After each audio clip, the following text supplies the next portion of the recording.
Well, hello everyone, and welcome back to another brand new episode here in our Blazeborn survival series. Where we left off last week, we had commandeered this section of this bastion, and today we're going to spruce this area up a little bit, and we're also going to seek out a little bit of some gold so we can trade that with our two friends up here, because they should be able to give us some pretty decent loot. However, let's see if we can get this little piglin down here, or hoglin. Let's see if we can take him out so we can cook him up and get ourselves some additional food. We've got to make sure that we go through the remainder of our golden weapons before we start working into some of the iron stuff. There we are. Then we could store up some additional goods in here as well. Because one of the things that we're going to need... Did you just randomly spawn in here, or did you walk in through somewhere? Because if you walked in through somewhere, we're going to have a problem. But one of the things that we're going to need is we need a little bit more obsidian, because I was contemplating trying to not go into the overworld, but it's going to be highly beneficial for us if we can access the overworld to get some random goods and such. So let's see if we can make our way through to the other side of this bastion, because I know for a fact that the other side of this bastion has, right there, a golden pig's head that we're going to want to mine out, but I actually forgot to grab the gold pick that we need in order to collect the goods from there. So let's actually make our way back through this section. And there we are. Now we've got our diamond pick, and I want to conserve the use of this diamond pick as much as I possibly can, mainly because it's got silk touch on it, and that's going to be very beneficial for what we're doing. But because I don't currently have a pick rated high enough to mine out the gold over here, we'll use what we have for now, which is this diamond one. So we've made it over to this little gold statue. I don't think that there's anyone who can come after me from here.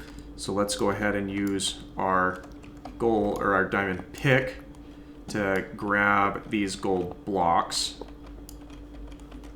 As I lose one down that way. That was unfortunate. Well, I guess this is where these guys have ended up. Which is just fine that that's happened.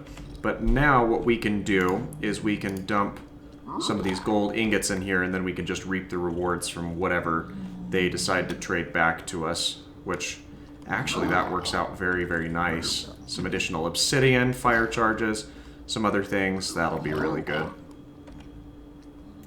I should probably try to clear out some of my own inventory here.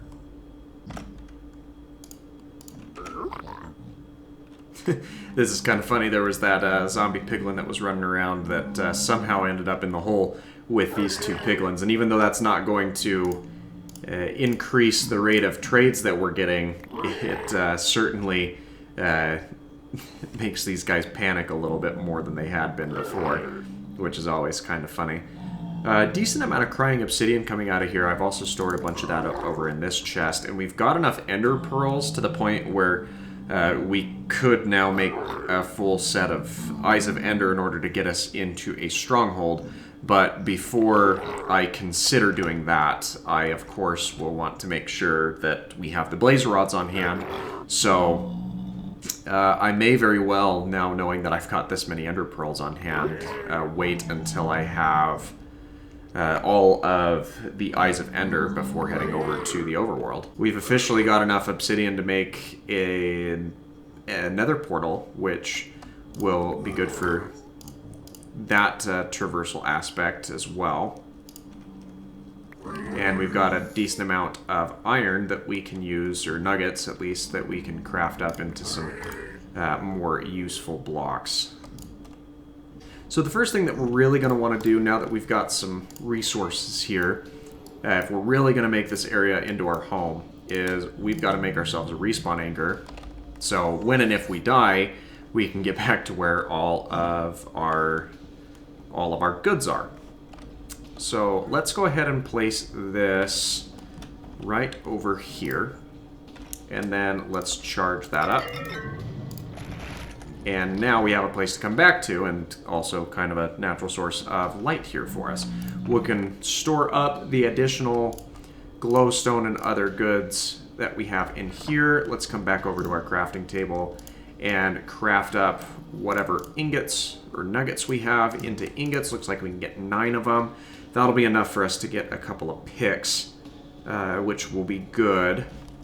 But one other thing that I want to knock out real quick is I do have a little bit more of this gold that I'd like to break down and throw to our friends here in this little hidey hole, because it's never a bad idea to get some additional resources when you can help it. Alright, so it took a little bit of time and I renovated this area. And what I went ahead and worked out is we've got, I don't really want any of these standard blackstone blocks hanging out on the ground. I will be moving these chests around so they're not like right in the middle of the room, but I feel like restoring this section of the bastion was actually quite a fun little adventure. We've got this basalt that wraps around the room in a bit of a stripe. I was able to migrate one of the piglins over here. Unfortunately, the other one made off this way before I was able to actually put him in the hole here. But it's not the end of the world, all things considered.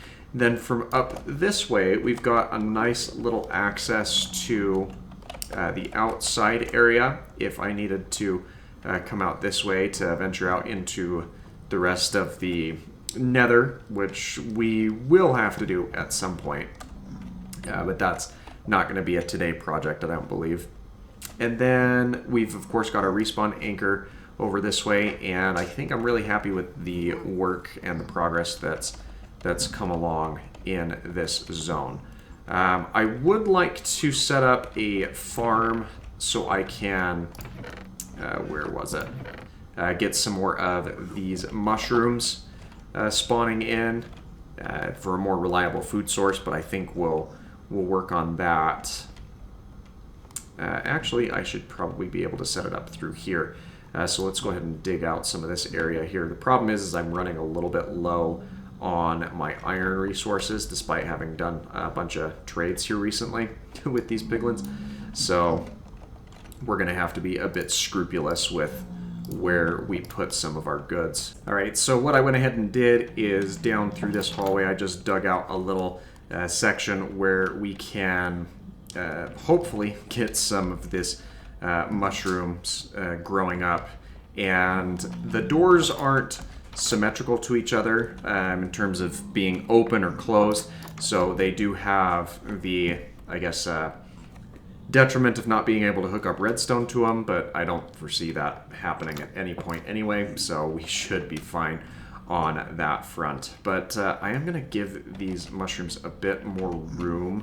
I think I'm going to dig back 2 more blocks back behind where I have them placed, just to make sure that they have somewhere to spread to. So with that, I think that we're going to be done with today's video. We've made very nice renovations around here, and I had to fight off an army of piglins, but that actually gave me, or zombified piglins, but that gave me access to a couple more of these ingots, which we can trade up with our next guy. So in our next episode, what I anticipate doing here is we're going to have to try and find a nether fortress out somewhere in the rest of the world here to get the items that we will need to fully seek out the nether fortress. And yeah, this playthrough will probably be a lot shorter than some of the other ones, but that's kind of the excitement that comes along with it. So thanks again for letting me take some of your time today, and I hope that you have an absolutely fantastic rest of your day. Bye-bye.